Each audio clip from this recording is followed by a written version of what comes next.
हिम्मत है तो कानूनी कार्रवाई करो हम पर। है कलेजा में दम तो हिम्मत है तो कानूनी कार्रवाई करो। भाजपा बेचैन हो गई है। ये तो तेली जाति के हैं, बताइए तो। प्रधानमंत्री का अपमान करता है आदमी। तेली अलग बिरादरी है और कह रहे हैं प्रधानमंत्री तेली जाति के हैं, बताइए तो। प्रधानमंत्री का ये अपमान बीजेपी के नेता कर रहे हैं। अपने आप को वोट की सौदेबाजी में अगला से पिछड़ा कर लिया तो वह सनातनी हो गया। तो हम लोग को कहा जाता है कि भाषाई लंपट हो गए, तो आरएसएस वाला लाठी लेके घूमे। मोदी जी और भारतीय जनता पार्टी में अगर दम है तो हम चुनौती दे रहे हैं कि भारतीय जनता पार्टी के संसदीय दल के नेता और आदरणीय प्रधानमंत्री नरेंद्र मोदी के जाति के संदर्भ में किए गए खुलासा के बाद भाजपा बेचैन हो गई है कि उसके सबसे बड़े नेता को ही सवाल के कटघरे में हम लोगों ने ला दिया।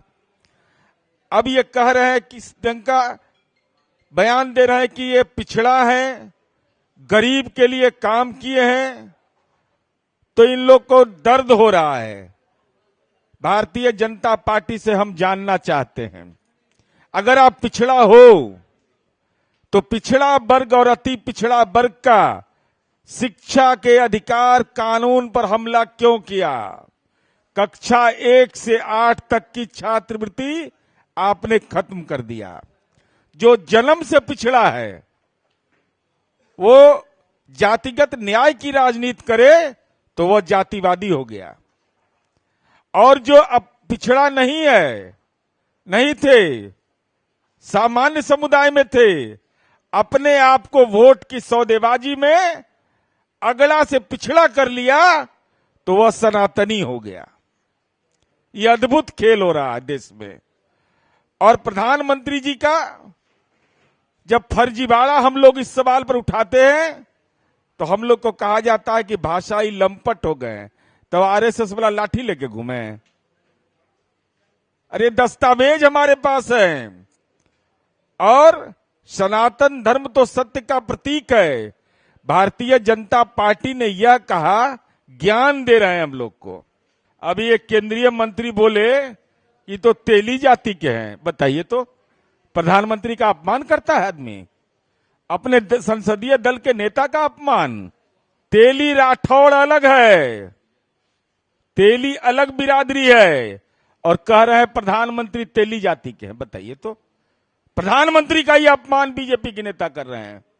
उनकी जाति है मोड़ घाची और उनके बारे में बोल रहे हैं कि तेली है ये, बताइए तो। मोड़ घाची 1931 की जनगणना में इसका साक्षरता दर था 40.59%, और राजपूत जाति का साक्षरता दर था 15 से 20%, पटेल जाति का 25 से 35%, तो जिसका साक्षरता दर 12 से 15 से 20%, राजपूत का, पटेल का 25 से 35%, वो रहेगा अगला, और जिसका साक्षरता दर है 40.59, वो रहेगा पिछड़ा।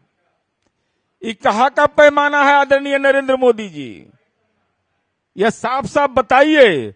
चूंकि 1931 की जनगणना के बाद देश में कोई जनगणना नहीं हुआ, तो कौन सी वो रिपोर्ट है जिस रिपोर्ट के आधार पर आपने पिछड़ा समुदाय में इसको जारी करने का नोटिफिकेशन जारी कर दिया? और साथ ही साथ हम यह जानना चाहते हैं, आपने तो उत्तर प्रदेश के कन्नौज में कहा, जो मैंने वीडियो दिखाया था, कि हम पिछड़ा नहीं, पिछड़ा के बेटा हैं, हम अति पिछड़ा हैं। तो हम यह जानना चाहते हैं कि जब गुजरात में अति पिछड़ा समुदाय ही नहीं है, उसका वर्गीकरण नहीं हुआ, काका कालेलकर आयोग की रिपोर्ट के समय भी यह सुझाव दिया गया था, तो आप अति पिछड़ा कैसे हो गए?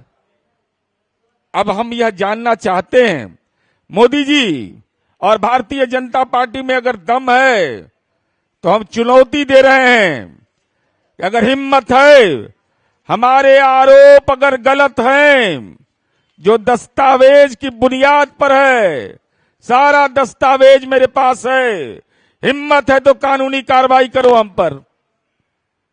है कलेजा में दम तो हिम्मत है तो कानूनी कार्रवाई करो, कि हम गलत आरोप लगा रहे हैं और जातिगत सर्वे देश के अंदर करवाओ। जातिगत जनगणना जब हो जाएगा तो आपके राजनीति का फरेब का भी उद्घाटित हो जाएगा। इसीलिए भारतीय जनता पार्टी जातिगत जनगणना नहीं कराना चाहती है राष्ट्रीय स्तर पर, चूंकि उस बात का एहसास है कि हमारे संसदीय दल के नेता ने मोड़ घांची जाति, जिसका साक्षरता दर 1931 की जनगणना में 40% से ज्यादा था, जिसको अगड़ी जाति था, जिसका साक्षरता दर कम था, उसको अगड़ा में रहने दिया, और जिसका साक्षरता दर ज्यादा था उसको पिछड़ा में शामिल कर लिया, वोट की सौदागरी करने के कारण। इसलिए हम यह कहना चाहते हैं कि आप जल्द से जल्द, हिम्मत अगर है आप में, अगर हमारे आरोप हैं और आरोप अगर गलत है तो कानूनी कार्रवाई करिए, अन्यथा देश के अंदर जातिगत जनगणना करवाइए, जिससे दूध का दूध और पानी का पानी हो जाएगा।